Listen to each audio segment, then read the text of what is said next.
আসসালামু আলাইকুম এভরিওয়ান। সৎ মায়ের অপবাদ গল্পের ৮ নম্বর পর্ব। আর ভিডিওটা ইউটিউব থেকে দেখলে অবশ্যই চ্যানেলটা সাবস্ক্রাইব করে দিবা। আর যদি ফেসবুক পেজ থেকে দেখো তাহলে পেজটা অবশ্যই ফলো করে দিবা।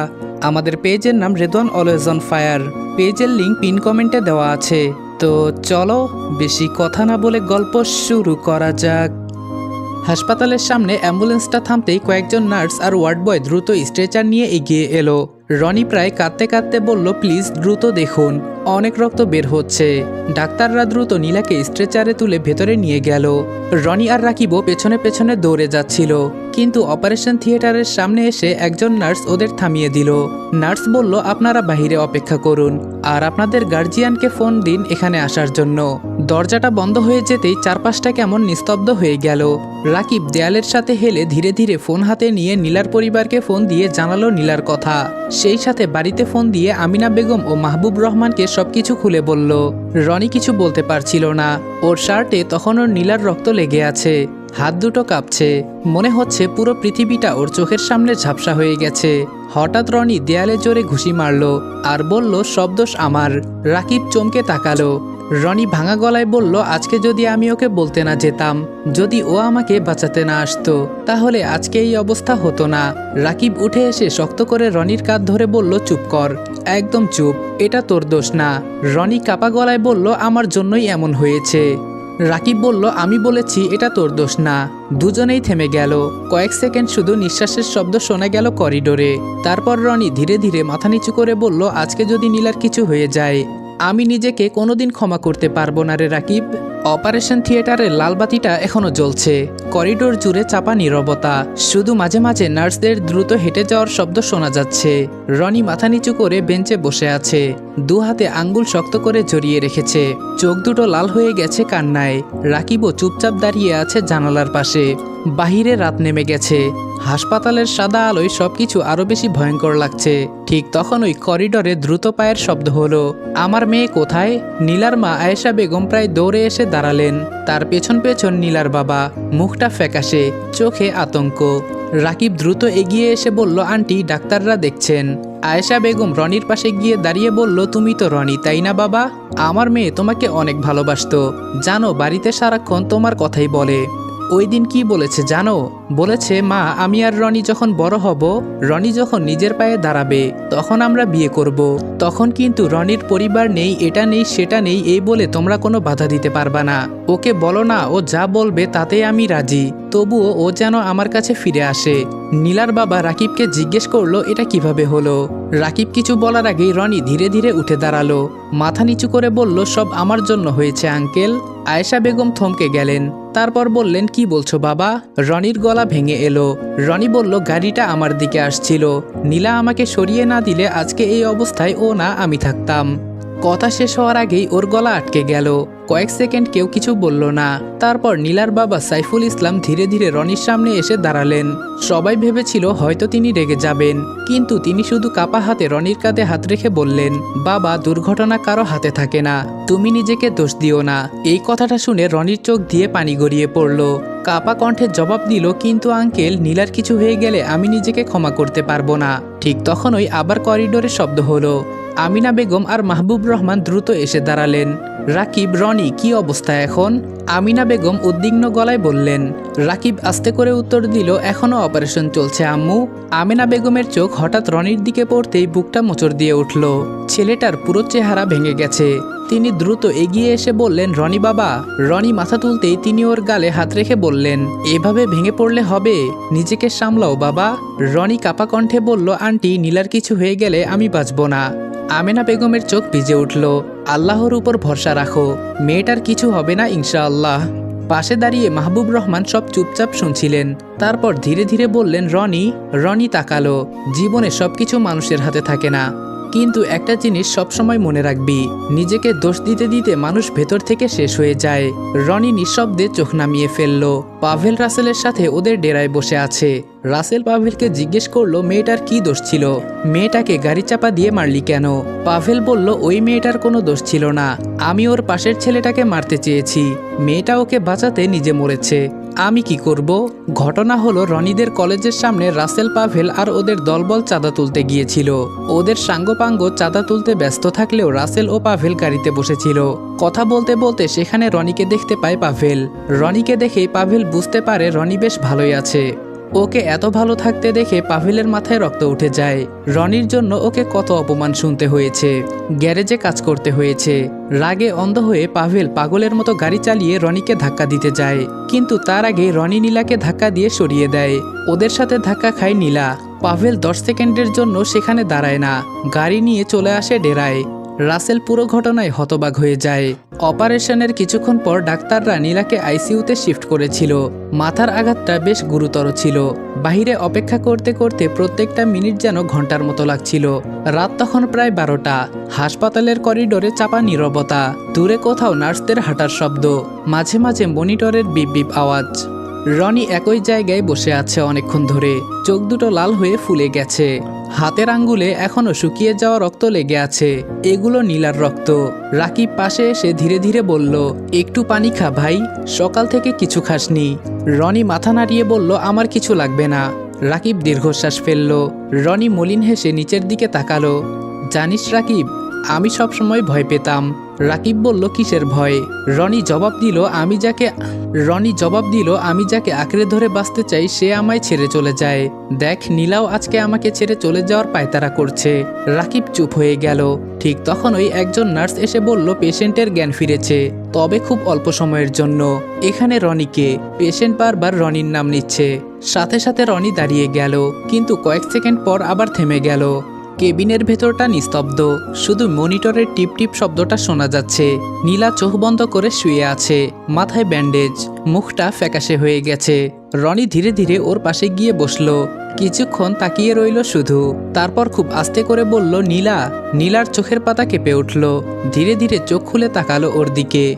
দুর্বল ঠোঁটে ছোট্ট একটা হাসি ফুটল। রনি শক্ত করে নীলার হাত ধরে বসে আছে, যেন হাত ছেড়ে দিলে মেয়েটা হারিয়ে যাবে। ঠিক তখন ওই নীলা খুব আস্তে করে বলল, রনি। রনির সাথে সাথে ঝুঁকে পড়ল। আমি আছি। কিছু লাগবে তোমার? পানি খাবা? ডাক্তারকে ডাকবো আমি? নীলা খুব ধীরে মাথা নাড়ালো। না, কিছু লাগবে না, তোমার সাথে আমি কথা বলতে চাই। রনির বুকটা কেঁপে উঠল। সে জোর করে হাসার চেষ্টা করে বলল, এসব কথা পরে হবে, আগে তুমি সুস্থ হও, তারপর সারা রাত গল্প করব, ঠিক আছে? নীলা দুর্বল হেসে ফিসফিস করে বলল, আমার মনে হয় সময় বেশি নেই। রনি প্রায় কেঁদে উঠল। রনি কান্না করে দিয়ে বলল, চুপ, এমন কথা আর একবারও বলবে না। নীলা কষ্ট করে হাতটা একটু শক্ত করলো। প্লিজ, আজকে আমাকে থামিও না। রনি নিঃশব্দে মাথা নিচু করলো, চোখ থেকে টপ টপ করে পানি পড়ছে। নীলা ধীরে ধীরে বলতে লাগলো, জানো, আমি সবসময় ভয় পেতাম তুমি যদি কোনোদিন আমাকে ছেড়ে চলে যাও। রনি কাঁপা গলায় বলল, আমি কোথাও যাচ্ছি না, আমি এখানেই আছি। নীলা মলিন হেসে বলল, কিন্তু আজকে মনে হচ্ছে আমাকেই যেতে হবে। রনি এবার মাথা নিচু করে কাঁদতে লাগলো। না নীলা, প্লিজ আমাকে একা করে যেও না। নীলার চোখের কোণ ভিজে উঠল। তুমি জানো, আজকে যখন গাড়িটা তোমার দিকে আসছিল আমার একটুও ভয় লাগেনি, শুধু মনে হচ্ছিল তোমার কিছু যেন না হয়। রনি নীলার হাত কপালে ঠেকিয়ে ফুপিয়ে উঠে বলল, কেন করলে এমন? কেন? নীলা বলল, কারণ আমি তোমাকে খুব ভালোবাসি। কথাটা বলে নীলা কিছুক্ষণ চোখ বন্ধ করে রইল। নিঃশ্বাসটা আরো ভারী হয়ে উঠেছে। রনি আতঙ্কিত গলায় ডাক্তার ডাক্তার বলে চিৎকার করে উঠল, কিন্তু নীলা খুব আস্তে করে মাথা নাড়িয়ে বলল, না, আগে আমার কথা শুনো। রনি কান্না আটকে ওর দিকে ঝুঁকলো। নীলা ফিসফিস করে বলল, আমার একটা আফসোস ছিল, তুমি কোনোদিন আমাকে ভালোবাসো কিনা সেটা জানতে পারিনি। রনি কাঁদতে কাঁদতে বলল, আমি ভালোবাসি তোমাকে, অনেক ভালোবাসি, তুমি শুধু একবার সুস্থ হয়ে যাও। নীলার ঠোঁটে খুব ছোট্ট একটা হাসি ফুটল। এই কথাটাই শুনতে চেয়েছিলাম। মনিটরের শব্দ হঠাৎ একটু অস্বাভাবিক হয়ে উঠল। রনি এটা দেখে ভয় পেয়ে গেল।